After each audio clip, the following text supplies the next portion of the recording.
أعوذ بالله من الشيطان الرجيم. بسم الله الرحمن الرحيم. الله يبسط الرزق لمن يشاء ويقدر وفرحوا بالحياة الدنيا وما الحياة الدنيا في الآخرة إلا متاع. ويقول الذين كفروا لولا أنزل عليه آية من ربه قل إن الله يضل من يشاء ويهدي إليه من أناب.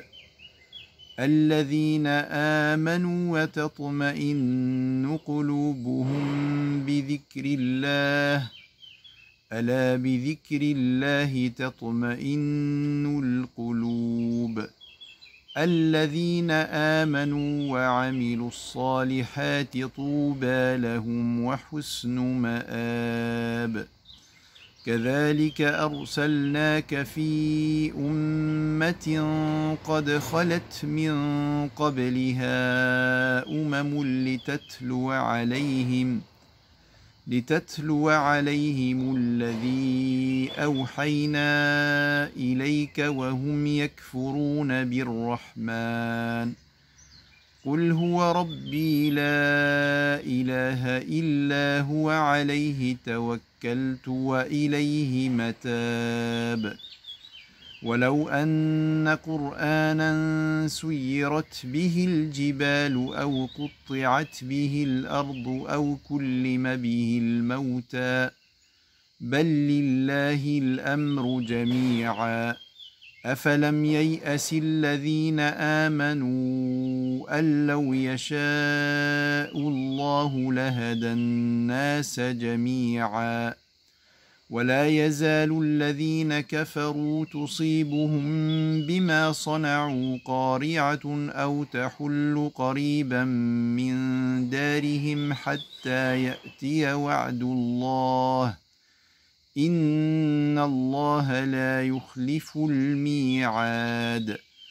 ولقد استهزئ برسل من قبلك فأمليت للذين كفروا ثم أخذتهم فكيف كان عقاب. أفمن هو قائم على كل نفس بما كسبت وجعلوا لله شركاء قل سموهم أم تنبئونه بما لا يعلم في الأرض أم بظاهر من القول بل زين للذين كفروا مكرهم وصدوا عن السبيل ومن يضلل الله فما له من هاد. لهم عذاب في الحياة الدنيا ولعذاب الآخرة أشق وما لهم من الله من واق. صدق الله العظيم. ورتل القرآن ترتيلا. بسم الله الرحمن الرحيم. السلام عليكم ورحمة الله. بسم الله والصلاة والسلام على رسول الله. Je vous propose de tirer quelques enseignements de cet échange qui a eu lieu après la mort du prophète bien-aimé sallallahu alayhi wa sallam entre la mère des croyants Aïcha, épouse veuve du prophète de l'islam, et deux visiteurs, deux hommes qui appartiennent à la génération de ceux qui n'ont pas connu le prophète en personne, mais qui ont eu la chance de rencontrer ses compagnons. Cette génération qui était soucieuse de connaître la vie, l'œuvre, le comportement du messager de Dieu. Ces deux hommes interrogèrent Aïcha en lui posant une question assez remarquable, ô mère des croyants, rapporte-nous le moment, l'instant le plus exceptionnel que tu as pu vivre avec le messager de Dieu, ton mari. Après un moment de silence et de réflexion, Aïcha va leur dire, sachez que tous les moments que j'ai vécus avec le prophète étaient extraordinaires. Mais je retiens cette nuit où, allongé à ses côtés, il m'a dit, ô Aïcha, me permets-tu cette nuit de veiller en prière à parler à mon Seigneur? Aïcha lui répondra, ô prophète, tu sais que j'aime ta compagnie, j'aime ta proximité, mais j'aime aussi ce qui te fait plaisir. Alors, si ça te tient à cœur de quitter le lit et de passer la nuit à veiller en prière, alors fais-le. Elle nous dit, le prophète se plongea dans l'adoration de Dieu et il était tellement craintif, concentré et dans une méditation profonde qu'il a pleuré. Pleuré jusqu'à mouiller son torse et voire même mouiller le sol.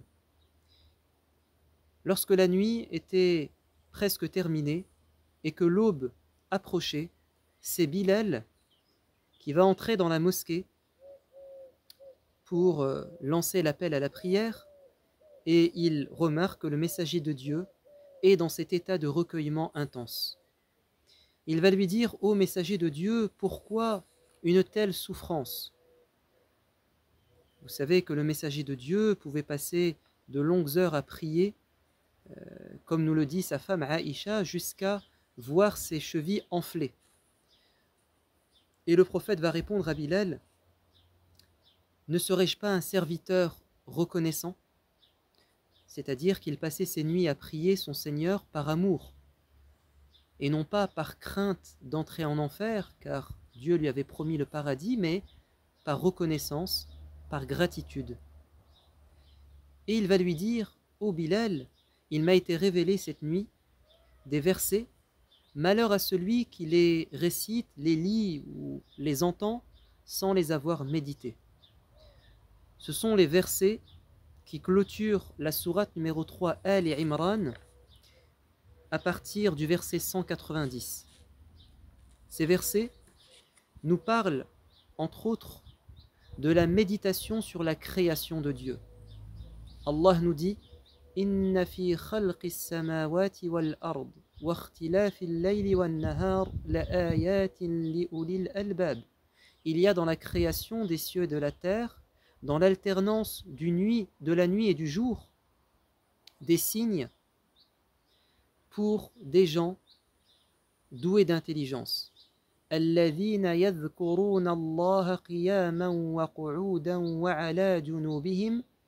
Ces gens ne cessent d'implorer, d'évoquer, de se souvenir de Dieu, qu'ils soient assis, debout ou allongés. ويتفكرون في خلق السماوات والأرض. Ils ne cessent de méditer sur la création des cieux et de la terre. Et qu'est-ce qu'ils disent? Rabbana ma khalaqta hadha batila. Au Seigneur, tu n'as pas créé toute cette création, cet univers, en vain, c'est-à-dire sans utilité, sans signification. Subhanak, gloire à toi, tu es parfait dans tes qualités. Faqina adab an-nar, préserve-nous, protège-nous du feu de l'enfer. Nous devons, en tant que croyants, faire cet effort de porter un regard spirituel sur le monde qui nous entoure, la création de Dieu, mais aussi les événements qui se produisent dans notre vie. Car Allah n'a pas créé ces événements et ces choses, animées ou inanimées, faisant partie du monde végétal, animal ou minéral, sans que derrière cela, il y ait un objectif, sans qu'il n'y ait derrière cela un message que Dieu nous adresse. il y a des signes, c'est-à-dire il y a des messages codés que le croyant par la lumière de la foi arrive à déchiffrer dans la création de Dieu. Dans la sourate Al-Mulk, la royauté, Allah nous dit à propos de la création des cieux et de la terre, Alladhi khalaqa sab'a samawatin tibaqa, celui qui a créé 7 cieux superposés, Ma tara fi khalqi ar-Rahmani min tafawut, tu ne trouveras pas, si tant est que tu portais un regard observateur sur cette création, tu ne trouverais pas de tafawut, c'est-à-dire de décalage. Tout est harmonieux, bien agencé. Il y a un design parfait. Ensuite, il dit Farji'il basara hal tara min futur, porte un regard. Et là, c'est un regard scientifique sur le monde qui t'entoure, sur cette création. Est-ce que tu y trouves une faille, une imperfection? La réponse est non. Lorsqu'on a un regard scientifique, observateur, rationnel, objectif sur la création de Dieu, on ne peut que reconnaître avec humilité que toutes ces créations est le fruit de la perfection.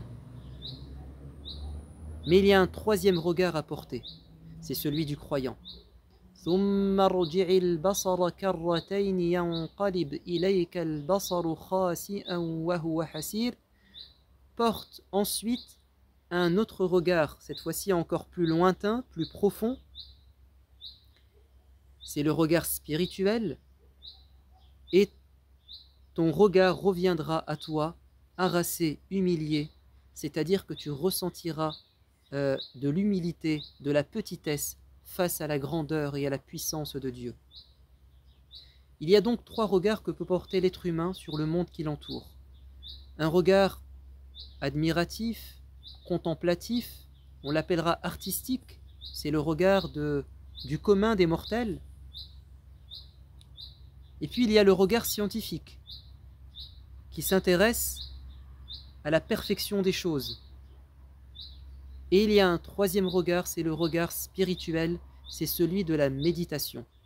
C'est-à-dire essayer de comprendre ce que Dieu nous enseigne à travers tout ce qu'il a créé.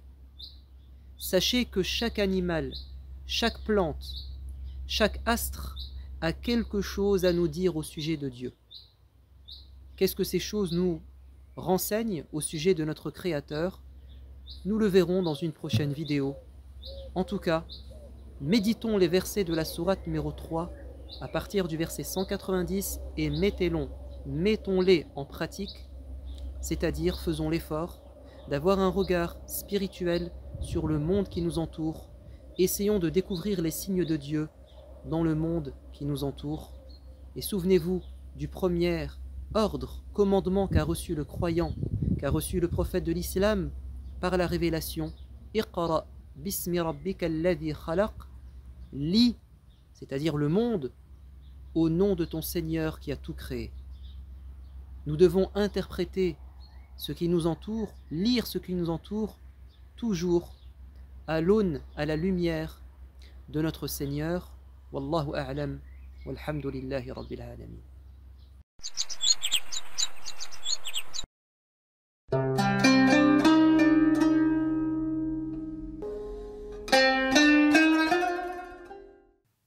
Bismillah, alhamdulillah, salatu wassalamu ala rasulillah wa ala alihi wa sahbihi wa man walah. اللهم اخرجنا من ظلمات الوهم واكرمنا بنور الفهم وافتح علينا بمعرفة العلم وسهل اخلاقنا بالحلم واجعلنا مما يستمعون القول فيتبعون احسنه. Assalamu alaikum wa rahmatullahi wa barakatuh. Bienvenue dans ce programme donc consacré aux fatwas contemporaines, donc quelques fatwas tirés de l'ensemble des fatwas énoncés par le Conseil européen de la fatwa. Aujourd'hui, Inch'Allah Ta'ala, nous allons aborder ensemble une fatwa concernant le divorce prononcé par un juge non musulman dans un pays non musulman. Alors, nous allons lire tout d'abord la fatwa et donner quelques éléments d'explication. Donc, le Conseil européen de la fatwa dit à ce sujet, le principe est que le musulman ne doit se référer en matière de juridiction qu'à un juge musulman ou à une instance qui le remplace.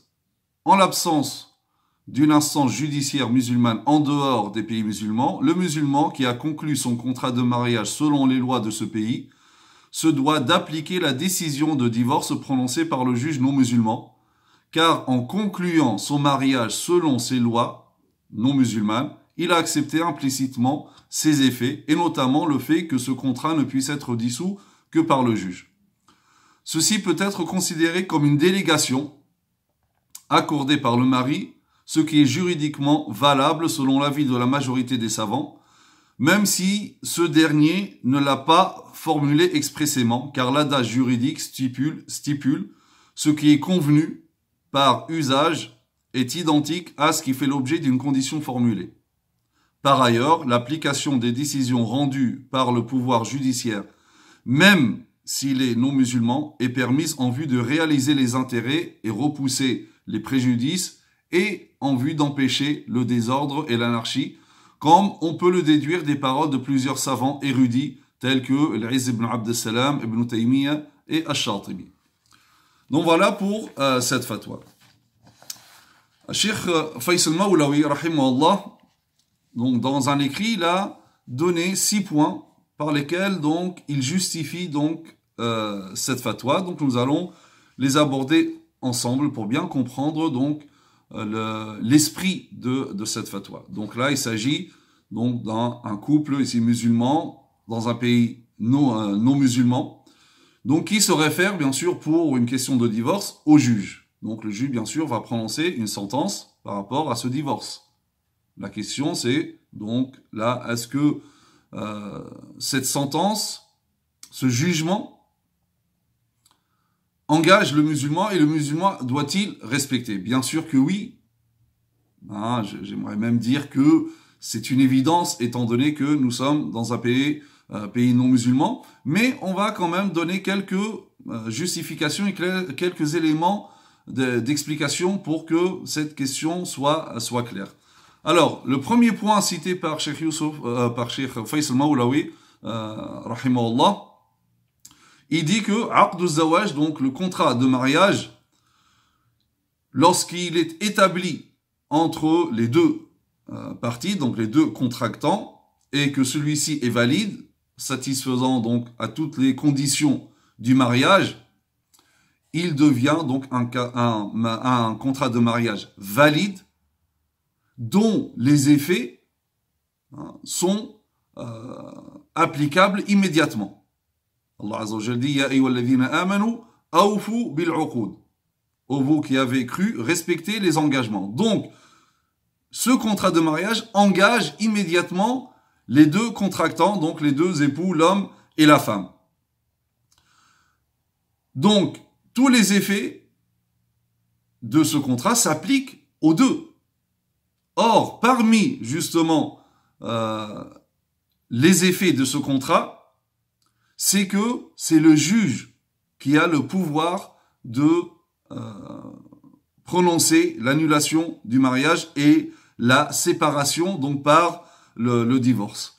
Si l'un ou l'autre refuse cela, il a trahi sa parole et son engagement. Parce que dès qu'il s'est marié, et notamment ici bien sûr dans notre contexte le mariage il ne peut être fait que par les autorités, donc à la mairie, en se mariant à la mairie, et il n'y a pas autre choix pour les musulmans parce que c'est la loi, le musulman donc il doit respecter les effets de ce mariage. Et comme j'ai dit, parmi les effets, c'est que il doit se soumettre au jugement du juge concernant le divorce. S'il refuse, là, il a commis une trahison. D'accord? Donc, il a trahi l'autre contractant, alors que ceci est interdit. D'ailleurs, le prophète sallallahu alayhi wa sallam dit dans le hadith rapporté par Bukhari et Muslim, Yurfa'u li kulli ghadirin liwa yawm al-qiyamah. Donc, chaque traître, chaque personne donc coupable de trahison, il portera un étendard le jour du jugement dernier, par lequel il sera identifié en tant que traître. فيقال هذه غدرة فلان ابن فلان. Ça, c'est la trahison d'un tel, fils d'un tel. Donc ça, c'est le premier point. Donc, étant donné que le mariage, le contrat de mariage établi entre les deux, il est valide et il satisfait toutes les conditions, et donc, il doit engager les deux à la fois. Et si, ou parmi les effets, c'est de se soumettre au jugement du juge concernant le divorce. S'il n'accepte pas, il a commis une trahison. Deuxièmement, certes, à la base, le divorce, alors en islam, pour la séparation, l'islam a accordé at-talaq, divorce, à l'homme, mais ça ne veut pas dire que la femme n'a pas le moyen de demander la séparation. L'islam lui a donné ce qu'on appelle al-khula. Donc la demande de divorce moyennant une compensation financière, mais ce n'est pas le sujet. Donc certes, à la base, le talaq, c'est le droit de l'homme. Mais l'islam permet également à l'homme de déléguer ce droit, ou du moins de le partager, parce que même si, ce qu'on appelle le tafwid, ou l'inaba, donc lorsqu'il délègue, ça ne veut pas dire qu'il n'a plus ce droit, mais c'est comme s'il partageait ce droit avec une tierce personne, alors ça peut être son épouse ou quelqu'un d'autre. Et ceci est l'avis de la majorité des savants, à l'exception des zahirites. Et donc, le divorce est sujet à ce qu'on appelle la délégation, l'inaba ou al-tafwid. Et donc ici, c'est comme lorsque au moment de se marier, c'est comme si le mari déléguait ce pouvoir au juge. Et donc, accordait donc ce pouvoir-là également au juge pour prononcer le divorce. Certains pourraient dire, oui, mais sauf que, normalement, il doit l'exprimer, verbalement, expressément. Donc, là intervient, comme le dit le Conseil européen de la fatwa dans la fatwa, la règle juridique ou l'adage juridique dit al-ma'ruf urfan kal-mashruti shartan. Ce qui est convenu par usage, ce qui se fait par usage, c'est assimilé à ce qui fait l'objet d'une condition stipulée. Et donc là, c'est dans le urf, dans l'usage, c'est que c'est le juge qui divorce. Et donc, par usage, donc c'est comme si nous avons délégué ce droit de divorce au juge. Troisièmement, l'imam Ahmad et les Hanbalites particulièrement, ils sont les plus souples en matière de conditions dans le contrat de mariage. Donc eux, ils stipulent que, c'est l'avis d'un grand nombre de compagnons, que toute condition, particulièrement dans le mariage, qui ne contredit pas expressément un texte du Coran ou de la Sunna, il faut s'y tenir. Car le hadith du Prophète dit « Inna ahaqqa shuruti an tuwafu biha mastahlaltum bihi al-furuj ». Le Prophète dit « Les conditions les plus à même à être respectées, ce sont les conditions par lesquelles vous vous êtes permis donc les rapports sexuels pour le mariage. » Donc, les conditions lors du mariage. Donc, finalement, c'est le divorce, le fait de déléguer le divorce au juge, en fait, c'est comme si c'était une condition stipulée dans le mariage. D'accord ? Parce que l'un ou l'autre peut stipuler une condition dans le mariage, comme le fait, par exemple, de ne pas faire sortir, par exemple, la femme de chez elle ou de la ville. Comme c'est arrivé même du temps de Omar, donc une femme avait stipulé comme condition dans le mariage qu'elle va habiter chez elle. Et lorsque son mari a voulu la sortir de chez elle, elle était se plaindre à Omar, et Omar lui a dit, tu dois respecter donc cette condition qui a été stipulée dans le contrat de mariage.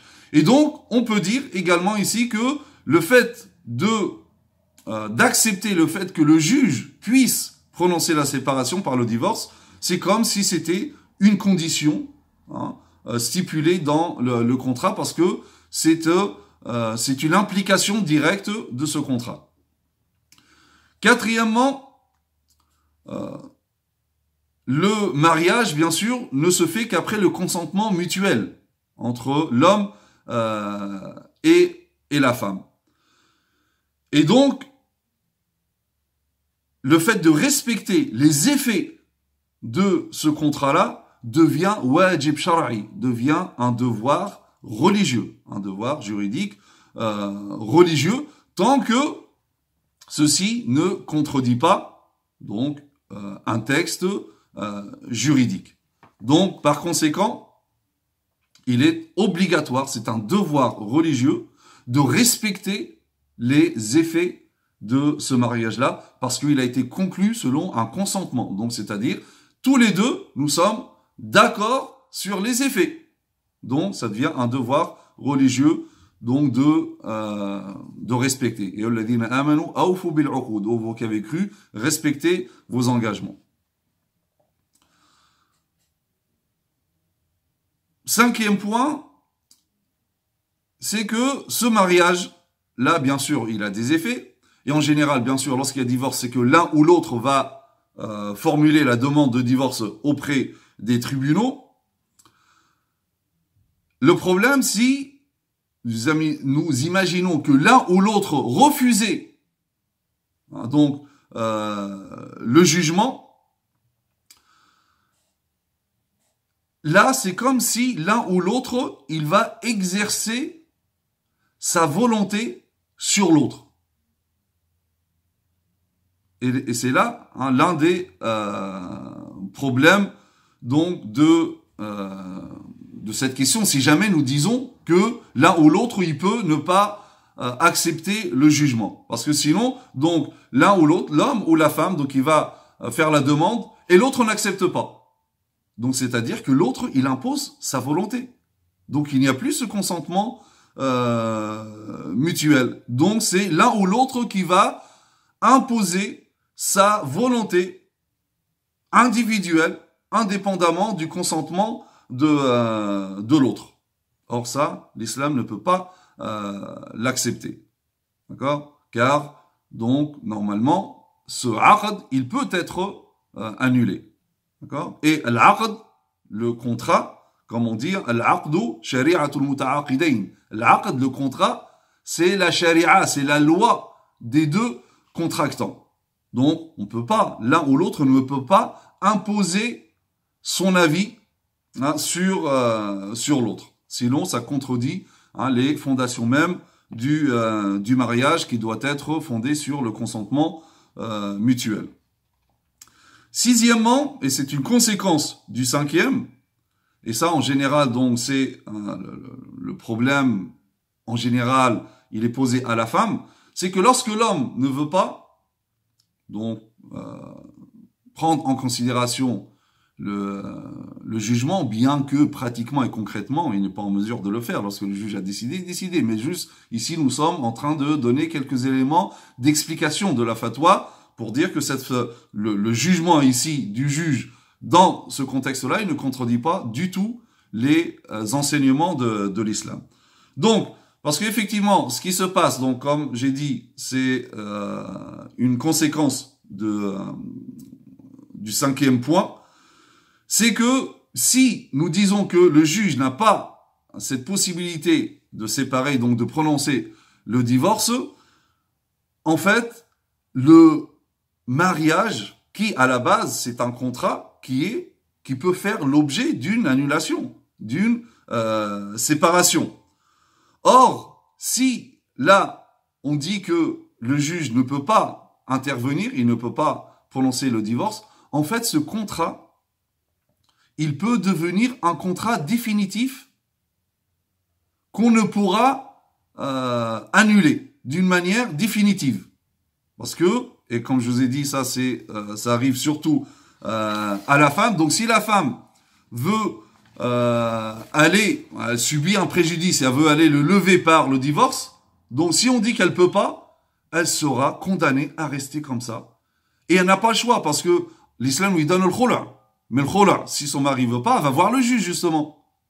Mais là, si on dit que le juge, sous prétexte qu'il n'est pas musulman, donc il ne peut pas intervenir, donc cette femme, qu'est-ce qu'on en fait?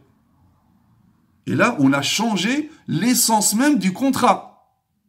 Et on l'a transformé d'un contrat susceptible d'être annulé à un moment. Donc, il y a toujours un moyen d'annulation et de séparation. Là, il devient un contrat définitif.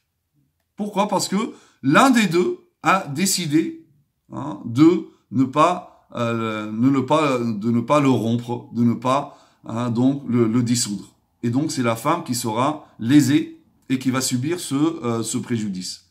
Donc, on n'a pas un autre choix que d'accepter cela pour lever ce préjudice et pour faire en sorte que le divorce ne soit pas un contrat définitif qu'on ne peut dissoudre.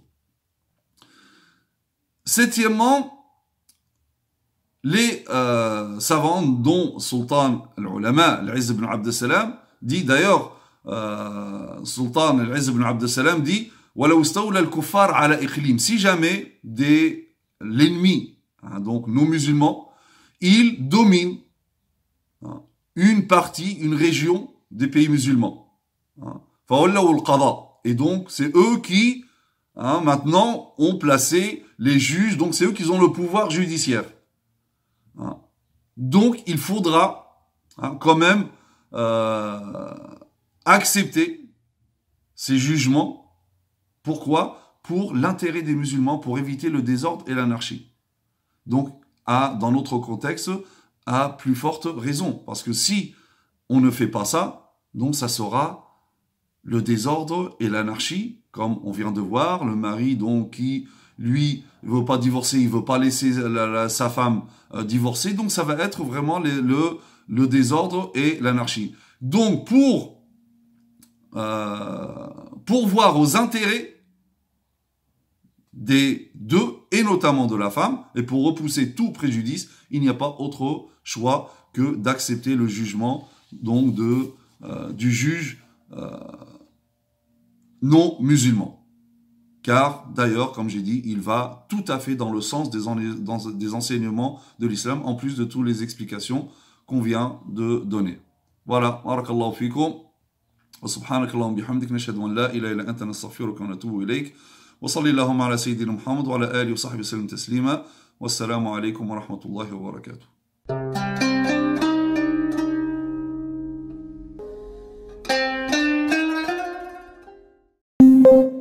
Information coronavirus.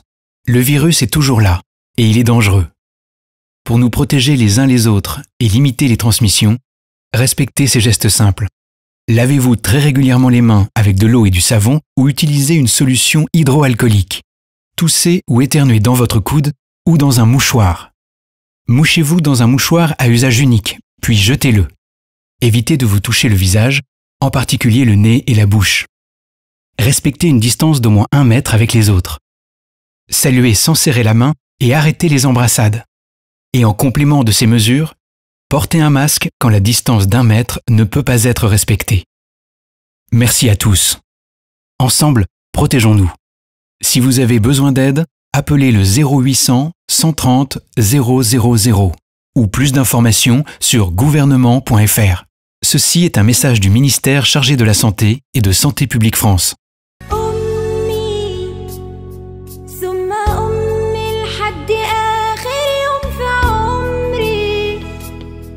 حضني من أول حياته همي اللي كتر خيرها دب خيرها في دمي وعايش فيه أمي ثم أمي لحد آخر يوم في عمري حضني من أول حياته همي اللي كتر خيرها دب خيرها في دمي وعايش فيه أعمل لها تمثال اللي طيبة قلبها فوق الخيال أعمل لها تمثال اللي سهرت واللي تعبت واللي ربت واللي شالت حمل جبال أمي ثم أمي لحد آخر يوم في عمري حضني من أول حياته همي اللي كتر خيرها دب خيرها في دمي وعايش فيه.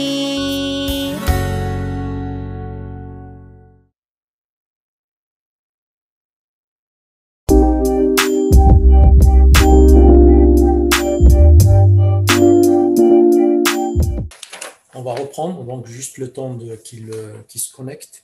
Salam, cher Karim. Wa alaykoum salam. Et les aléas du direct et de la connexion. Ouais, on a expliqué qu'il y avait un petit problème technique. Alhamdoulilah, donc vous êtes encore là, nos auditeurs sont encore avec nous. Donc pour rebondir un petit peu sur le CNI, hein, le Conseil national des imams, tout le monde... Je n'avais pas justement terminé cette question sur les frères musulmans. Hein. Ah oui, vas-y, allez-y pour voilà.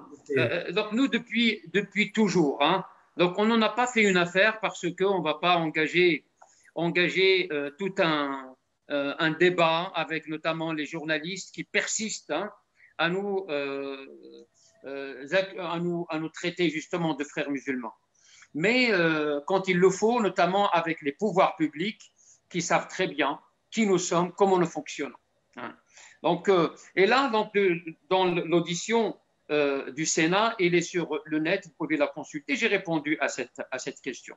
Et à travers la charte, on a senti que, bon, moi, on n'était pas contre qu'on définisse l'islam politique, mais on a estimé qu'une charte ne doit pas comporter des détails tels que tel mouvement fait partie de l'islam politique, tel mouvement. On peut le mettre dans un règlement intérieur ou dans un autre document. Quoique, une fois que les autres composantes de la charte ont estimé qu'il faut absolument définir l'islam politique, ça ne nous a pas dérangé, hein, ça nous a pas dérangé, et on a dit oui, nous on ne se définit pas. D'ailleurs, l'article il est clair, notre lecture ne se réfère pas, hein, on ne souscrit pas, hein, on ne s'inscrit plutôt, on ne s'inscrit pas dans une lecture idéologique ou politique de notre religion. L'islam est d'abord une religion, ce n'est pas une idéologie.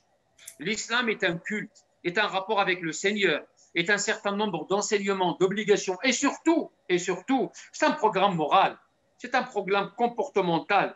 C'est pour cela que nous, on n'est pas dérangé, que nous, on prend nos distances parce qu'on n'a jamais fait partie, mais on se prononce clairement, hein, sur l'islam politique.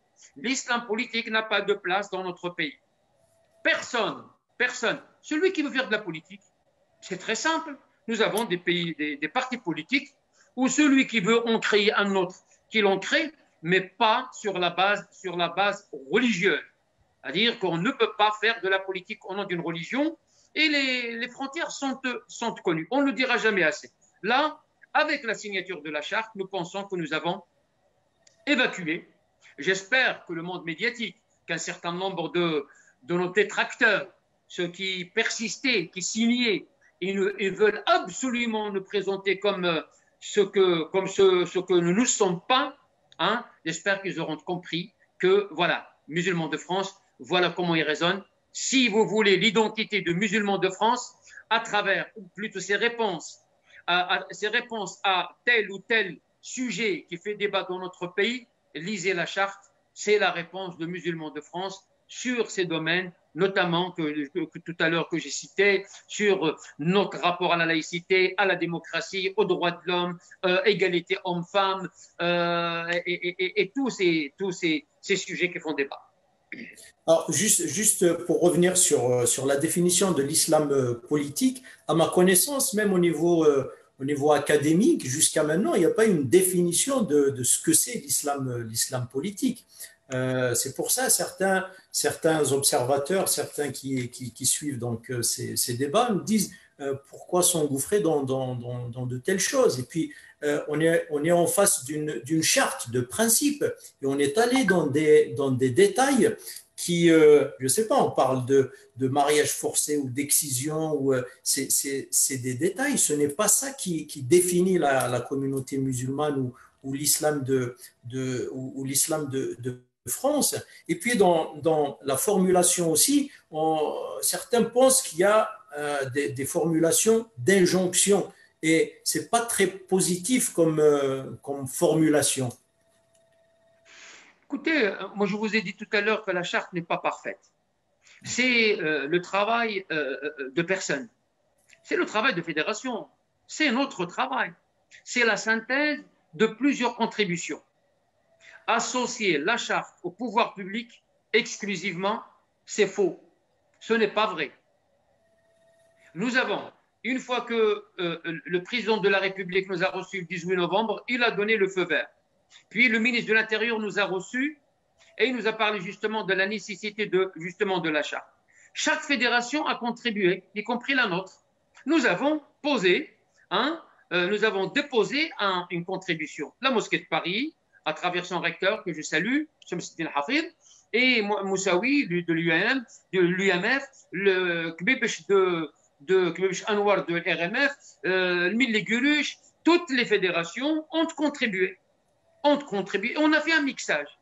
On a fait la synthèse de tout ça. D'ailleurs, Mohamed Moussaoui, que je salue, il a fait un bon travail en faisant justement un mixage, une synthèse de tout ça. La synthèse, ce n'est pas la contribution de telle ou telle fédération. On essaie de prendre justement ce qui se trouve, ce qui fait consensus. Mais c'est notre charte. C'est notre charte. Je ne vais pas vous dire que, écoutez, bon, c'est pas moi. Non, nous assumons, musulmans de France, ce que nous faisons. Nous avons toujours dit haut et fort, ce que nous faisons, nous l'assumons. Mais on n'assumera jamais ce que nous ne faisons pas ou ce que nous n'avons jamais fait. Il se trouve que, c'est vrai, il y a des détails, il y a le style peut-être, sur le plan de style, peut-être il y a des choses à rectifier. Arrivera un jour, on rectifiera, comme je viens de dire tout à l'heure, ce n'est pas parole de Bible ou de Coran. Mais en tout cas, nous avons un document aujourd'hui, prenez s'il vous plaît, je m'adresse à nos coreligionnaires, prenez le sens de la charte. N'attachez pas trop d'importance au style. Chaque document, chaque écrit, chaque livre, et on peut avoir des remarques de forme. Mais le fond, quand les musulmans, quand les fédérations disent que les mariages forcés, ceux ne font pas partie de la religion, en quoi je suis dérangé? Je l'écrirai dans la charte. Comme ça, quand quelqu'un s'amuse à marier sa fille malgré sa volonté, d'ailleurs l'islam il est clair dans ça. Donc l'islam ne reconnaît pas ça. Mais on l'a toujours dit entre nous, on l'a toujours dit dans les mosquées, entre les musulmans. Là, nous voulons le dire parce que la charte, mes frères, mon frère Karim, s'adresse d'abord à la société française. C'est-à-dire que les fédérations s'adressent à la société pour la rassurer. Les musulmans, il faut les défendre leur honneur, défendre leur dignité. Mais la société à laquelle nous appartenons, oui, il a le droit d'être rassuré. Et les fédérations ont l'obligation de rassurer et de se prononcer même sur l'excision, par exemple. C'est un phénomène marginal, mais il existe en France. Il existe, vous ne pouvez pas le nier. Et je dois prendre mes responsabilités et dire qu'aux musulmans de France, au même titre que les fédérations qui ont signé, disent que non, l'excision, nous sommes contre cette mutilation, notamment des filles. Et voilà, donc notre position par rapport à l'homophobie, notre position par rapport à l'antisémitisme, notre position par rapport à l'islamophobie ou au racisme anti-musulman, nous nous sommes prononcés sur ces questions. Si ça relève du détail, moi je préfère aller avec ma société dans le détail pour la rassurer et lui dire voilà ce que, parce que moi j'appartiens à une société qui s'appelle la France et j'ai le devoir de la rassurer, je dois apaiser le climat. Je ne dois pas justement tourner le dos et dire non, non, écoutez, moi je n'ai rien à montrer. Ce sont nos enfants qui disent ça. Nos enfants, ils sont, écoute papa, on a trop montré patte blanche, écoute papa, qu'est-ce qu'ils veulent? Moi je m'en fous de te... Non, non, non, non, nous sommes responsables. Nous sommes responsables d'une communauté.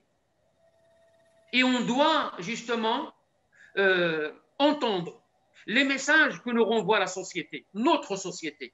Notre société a peur de l'islam et du musulman. Est-ce qu'on va continuer toujours lui dire non, non, n'ayez pas peur, n'ayez pas peur. Non, non, non, c'est pas nous, c'est pas l'islam. C'est pas la voie que nous avons choisie. Oui, la peur de la société, elle est légitime. Oui, charge à moi de la dissiper. Charge à moi de la dissiper. Et ce que nous avons fait à travers la charte va dans ce sens, de dissiper notamment la crainte et la peur de la société française et d'étendre l'atmosphère, de pacifier l'atmosphère pour pouvoir vivre au sein de ce bien commun qui s'appelle la laïcité, vivre avec le respect, avec la tolérance, tout simplement. Voilà l'objectif qu'il faut prendre, qu'il faut saisir à travers la charte et ne pas s'attarder sur la formulation, sur l'injonction, sur la sommation. Il se peut peut-être que le style nous a trahis, mais le sens que nous voulons transmettre, je pense que ce que le président a salué, il a salué justement ce fond que nous voulons transmettre. Alors, la signature de la charte, comme vous l'avez bien dit, c'est une étape dans la construction de l'islam de France. Et là, maintenant, donc, on avance pour la constitution d'un conseil national des imams. Sauf qu'il y a une critique qui revient tout le temps. On vous dit que le processus, là, il vient du haut vers le bas. Alors que les premiers concernés, qui sont les imams, qui sont les mosquées, ne sont pas associés dans ces débats, dans ces échanges. Et on a bien vu dans les derniers communiqués donc, du CFCM que cette charte va descendre au niveau des régions, au niveau des départements, etc., pour justement recueillir les avis des imams et de ces structures en vue d'amélioration, d'amendement, etc. Est-ce que vous pensez que les imams vont jouer donc un rôle dans ces amendements, dans ces améliorations, ou bien, comme disent certains, j'ai des questions ici qui nous disent, le CFCM ne représente pas tous les musulmans et pas tous les lieux de culte, donc ça n'engagera que ceux qui auront signé cette charte. On n'a jamais dit le contraire. On n'a jamais dit que le CFCM représente tous les musulmans. Il ne représente aucun musulman. Corrigeons les choses. Le CFCM représente les intérêts du culte musulman. Les musulmans sont des citoyens et ils ne sont représentés par aucune fédération. Il faut qu'on règle ces problèmes une fois pour toutes. C'est le modèle que nous avons choisi en France. Il y a d'autres modèles, notamment en Belgique, il y a un modèle, donc il y a une représentation, non pas du culte musulman, une représentation des musulmans physiques. C'est-à-dire que les musulmans partent s'inscrire sur des listes électorales et le moment venu, ils élisent un conseil, ils appellent l'exécutif des musulmans. Regardez, l'exécutif des musulmans de Belgique. Or, le CFCM, c'est le Conseil français du culte musulman. Il n'y a pas de musulmans en tant que personne physique. Nous ne représentons pas les musulmans. Nous représentons les intérêts d'un culte. Et nous parlons en notre nom en tant que fédération, comme contribution de notre part, à créer les conditions nécessaires pour que les musulmans, en tant que citoyens, vivent leur religion dans la dignité. Donc, il n'y a pas donc, voilà. Et puis, nous sommes dans un modèle démocratique. Celui qui n'a pas voté, celui qui ne s'est pas déplacé, celui qui a estimé qu'il a autre chose à faire que d'aller voter, notamment pour un CRCM, le Conseil régional du culte musulman, ou pour un CRCM, on ne va pas l'attendre et lui dire, écoute, oui, on va t'attendre jusqu'à ce que tu veux. Mais une bonne partie des mosquées de France, sur 2600 mosquées de France, une bonne partie, la moitié, presque, d'ailleurs le premier scrutin, on était à 80%. En 2003, en 2005, ça baisse, mais c'est ça les représentations démocratiques partout. Donc on n'échappe pas à ce, comment on appelle ça, à ce boycott des élections. Mais celui qui s'est déplacé et celui qui a élu une instance représentative du culte musulman, on ne va pas encore lui faire un procès. Que tu ne représentes pas, tu t'es pas déplacé. Tu as refusé de t'inscrire dans des structures musulmanes qui te permettent d'aller voter. Ceci étant fait, étant dit. Donc le CFCM aujourd'hui, il ne représente pas toutes les mosquées de France et de Navarre. Il ne représente pas encore moins tous les musulmans de France, mais il est là, il a le mérite d'exister, nous l'avons mis au monde. C'est notre bien précieux, le Conseil français du culte musulman. Moi, personnellement, j'ai plein de critiques à lui faire. j'ai plein de griefs à lui faire, mais je ne remettrai jamais en cause sa légitimité. On peut le taxer, comme disent les autres, coquille vide, etc. C'est la seule structure représentative. Ceux qui voulaient à un moment donné le dissoudre. Nous, on s'est opposés. Ceux qui à un moment donné disent que le CFCM, c'est quoi? C'est les chancelleries, c'est le Maroc, c'est l'Algérie, c'est la Turquie, etc. Nous essayons de trouver le moyen de travailler avec ces pays. Qu'est-ce qu'on leur demande? Et d'ailleurs, il est dans la charte.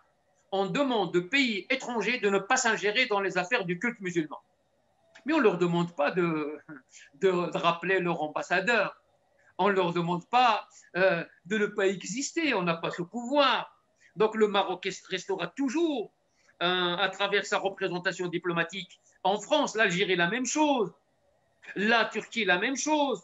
Mais seulement, nous, les musulmans de France, ne leur disant, s'il vous plaît, nous sommes majeurs et vaccinés, laissez-nous construire quelque chose de commun, quelque chose qui part des origines différentes. Il y a l'Algérien, il y a le Marocain d'origine, parce qu'on parle des origines. Et il y a les musulmans de l'Afrique subsaharienne, il y a les Turcs, etc. On essaie de faire de toutes ces richesses, en les additionnant, de faire une communauté musulmane de France. Donc nous, sur ces questions, on n'a pas des positions tranchées. Allez, les pays étrangers, l'Algérie a toujours financé la mosquée de Paris. Mais ce n'est pas une raison qui s'ingère dans les affaires. Et c'est le recteur de la mosquée qui me l'a dit, Maître Shmstir Hafid. Il l'a dit même au président de la République et au ministre de l'Intérieur. Oui, nous recevons une subvention de l'Algérie, d'une façon officielle d'ailleurs. Ce n'est pas de l'argent espèce qui vient, je ne sais pas d'où. Mais c'est une subvention d'un pays. Et puis d'autres pays subventionnent d'autres fédérations. Et d'ailleurs, le président de la République, quand il a parlé justement du financement du culte musulman, il a dit il faut réduire justement, et surtout, il faut la traçabilité. On ne peut pas imaginer aujourd'hui l'islam de France, on va lui interdire tous les financements étrangers, et puis les financements locaux lui sont aussi interdits par la loi de séparation. Comment voulez-vous qu'il vive cet islam? Seulement, des subventions ou des aides qui ne parviennent sans aucune condition, sans aucune contrepartie, oui, ils sont les bienvenus. Oui, ils sont les bienvenus. Nous avons construit pas mal de mosquées avec de l'argent étranger, comme d'ailleurs des églises en Afrique et partout dans le monde.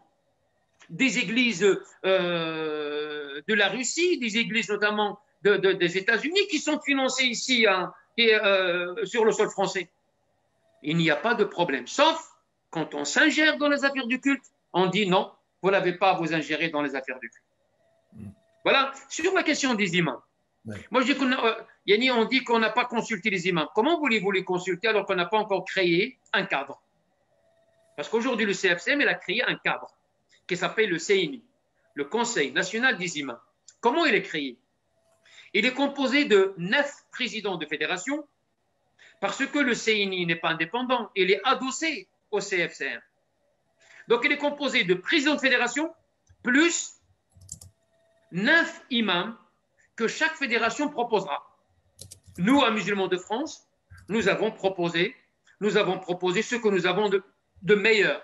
C'est Cheikh Al-Arbi Al-Bishri, le mufti de Musulmans de France, le doyen de l'Institut européen des sciences humaines de Château-Chinon, diplômé de Aix-en-Provence, docteur en islamologie.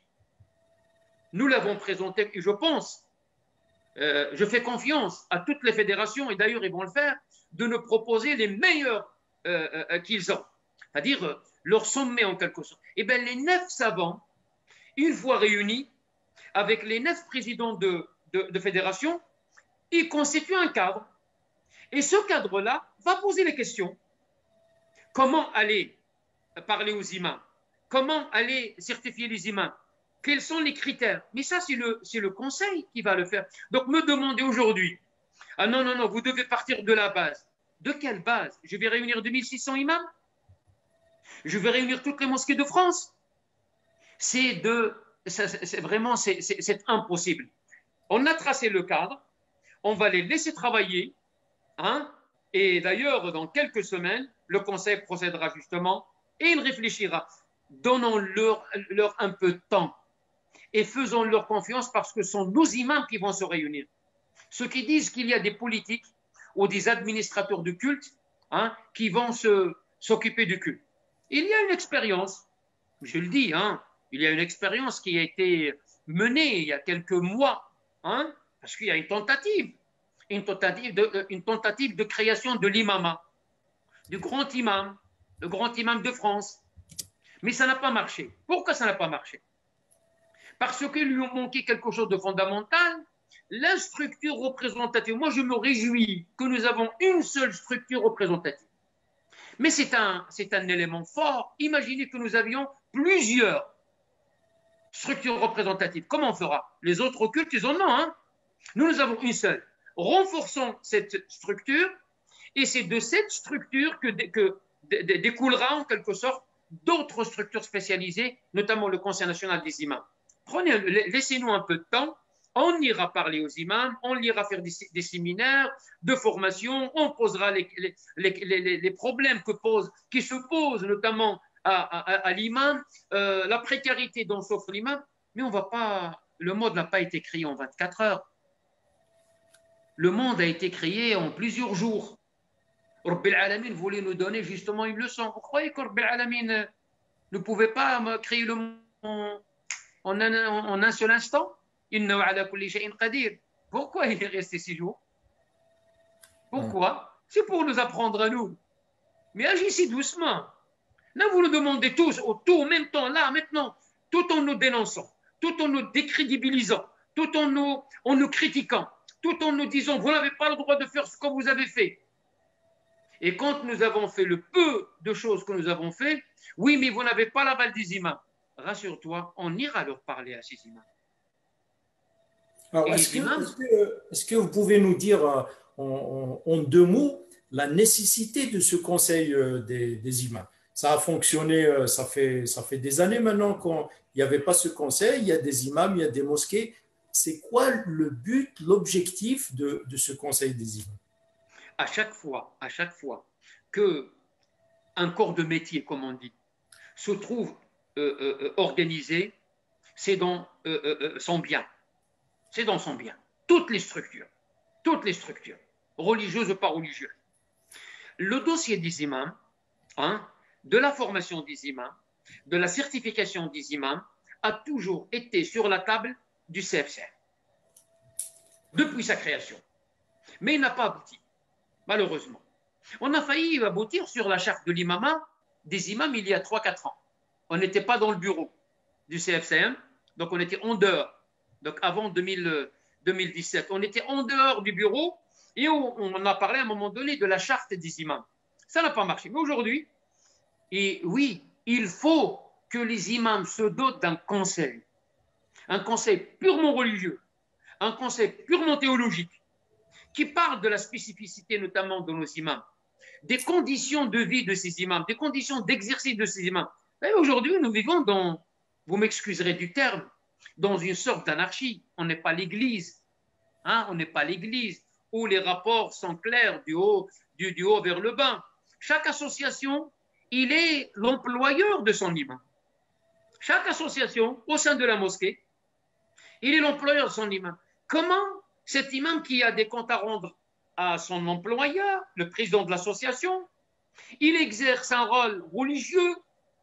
Comment le faire avec les autres et coordonner avec les autres imams qui dépendent d'autres employeurs? Ce sont des questions aujourd'hui. Nous vivons une certaine anarchie. Il faut le dire. Pas question. Et ça, Musulmans de France, il est décidé, au même titre que les autres fédérations. Pas question de laisser l'anarchie persister. Pas question de laisser ce désordre exister au sein de la communauté. Il faut mettre de l'ordre. Comment? Pédagogiquement, tout doucement. La charte, il faut maintenant l'expliquer. après la charte, le Conseil national, mais après le Conseil national, il y aura d'autres choses qu'on fera. Nous avons beaucoup chômé. Et là, je pense que la confiance que nous a fait le président de la République nous oblige, comme il l'a dit. Charge à nous de ne pas décevoir les pouvoirs publics. Charge à nous de ne pas décevoir justement cette confiance qui a été faite en nous. Il faut qu'on retrousse les manches, il faut qu'on bosse, tout simplement. Notre pays mérite ça. Notre communauté mérite ça. Nous devons nous organiser. Comme ça, demain, s'il y a quoi que ce soit, c'est la société française qui va dire oui, les musulmans de France n'ont rien à voir avec ça. Les imams de France n'ont rien à voir avec ça. Ce n'est pas nous qui continuerons toujours à dire non, non, ce n'est pas nous. C'est notre société parce que nous avons répondu à ces questions, parce que nous avons dissipé sa crainte et sa peur. Voilà le long terme, le stratégique vers lequel nous tendons. Ce n'est pas la question de régler des problèmes techniques. Hein? Et ça, je pense qu'il n'y a que nous qui pouvons faire ce boulot. Alors, il nous reste 5 minutes avant de clôturer ce bel échange. Tout au long donc, de notre échange, je me suis inspiré de questions qui nous venaient d'internautes. Il y a quand même peut-être 2-3 questions qui sont posées. Il faut des réponses brèves. Là, je commence par la fin. Apparemment, il y a certains qui n'ont pas pu... comment dirais-je, apprécier cette mutation que vous avez fait au sein de Musulmans de France, l'évolution, je parle. Donc, il dit que l'UOIF, ce n'est plus ce que c'était. Hein, vous avez changé de nom, etc. Donc, vous avez perdu le nom, vous êtes devenu Musulmans de France, mais apparemment, vous avez perdu d'autres choses aussi. Il dit votre conscience, votre courage, etc.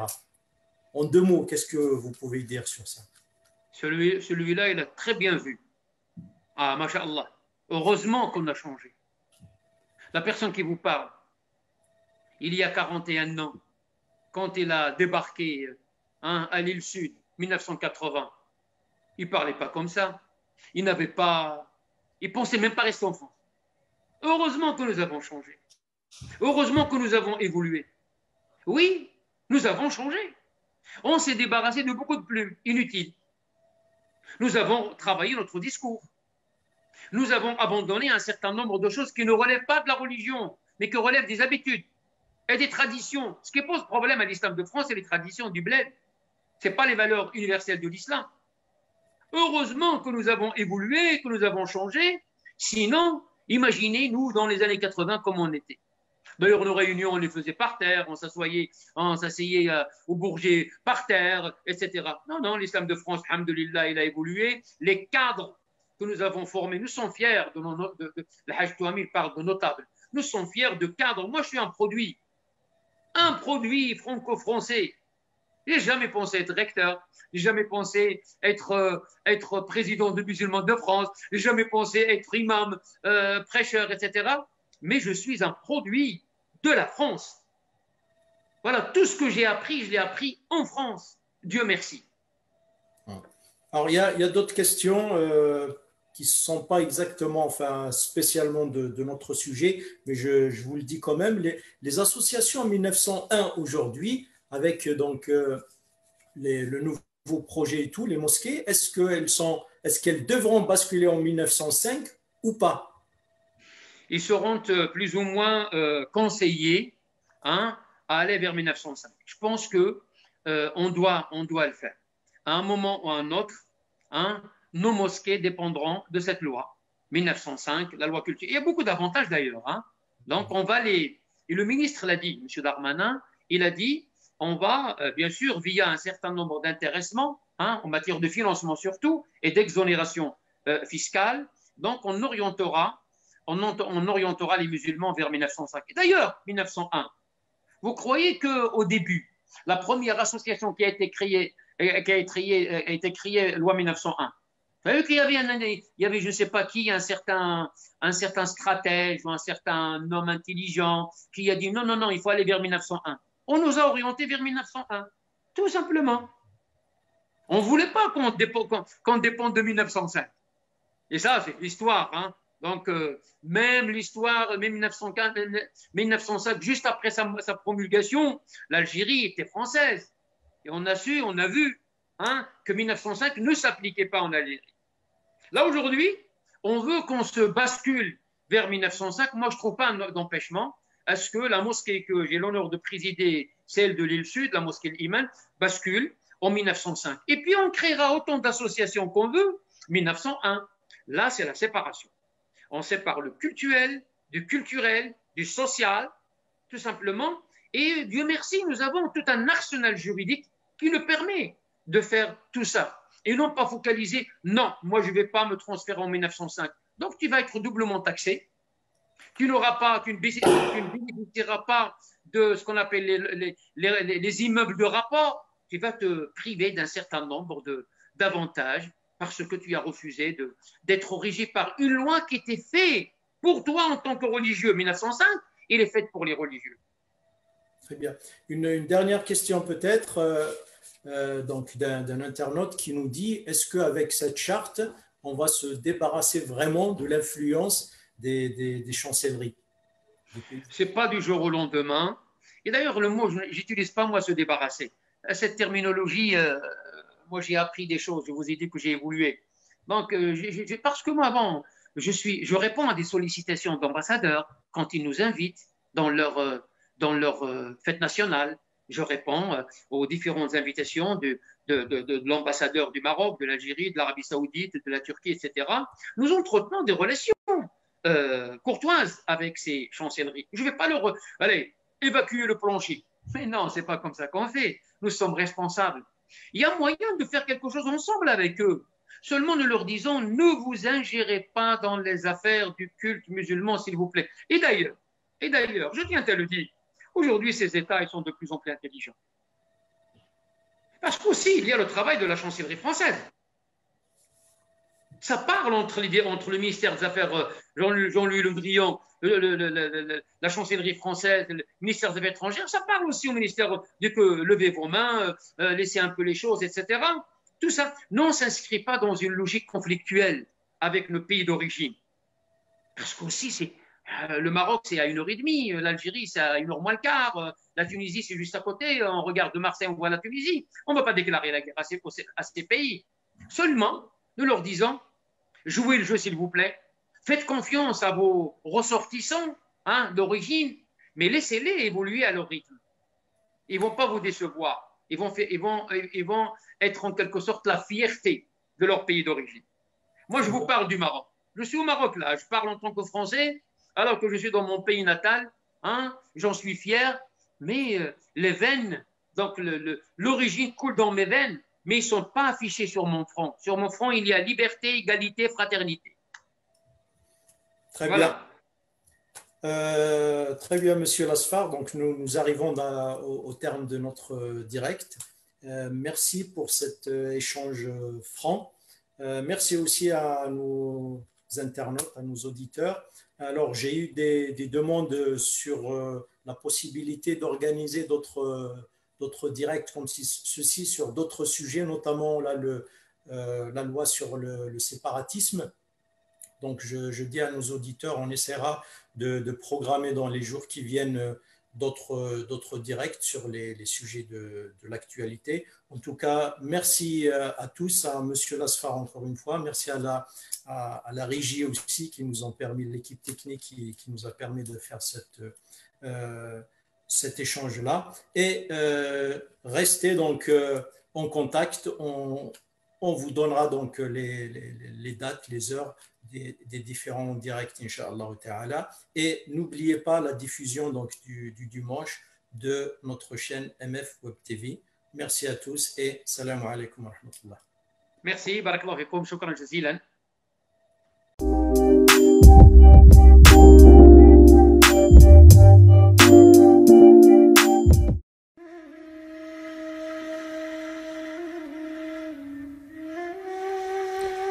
إلهي يا من بيده ناصيتي يا عليم بضري ومسكنتي يا خبير بفقري. أسألك يا ربي أن تجعل أوقاتي بالليل والنهار بذكرك معمورة، وبخدمتك موصولة، وأعمالي عندك مقبولة. اللهم إني أسألك يا فارج الهم، ويا كاشف الغم، يا مجيب دعوة المضطرين، يا رحمن الدنيا يا رحيم الآخرة، ارحمني برحمتك. اللهم لا تؤاخذنا بما فعل السفهاء منا. اللهم لا تعاملنا بما نحن أهله، وعاملنا بما أنت أهله. اللهم افتح لنا خزائن رحمتك. اللهم رحمة لا تعذبنا بعدها في الدنيا والآخرة، وارزقنا من فضلك الواسع رزقا حلالا طيبا، ولا تحوجنا ولا تفقرنا إلى أحد سواك، وزدنا لك شكرا، وإليك فقرا وفاقة، وبك عمن سواك غنى وتعففا. اللهم لا هادي لمن أضللت، ولا معطي لما منعت، ولا مانع لما أعطيت، ولا باسط لما قبضت، ولا مقدم لما أخرت، ولا مؤخر لما قدمت. وصل على سيدنا محمد عبدك ونبيك ورسولك النبي الأمي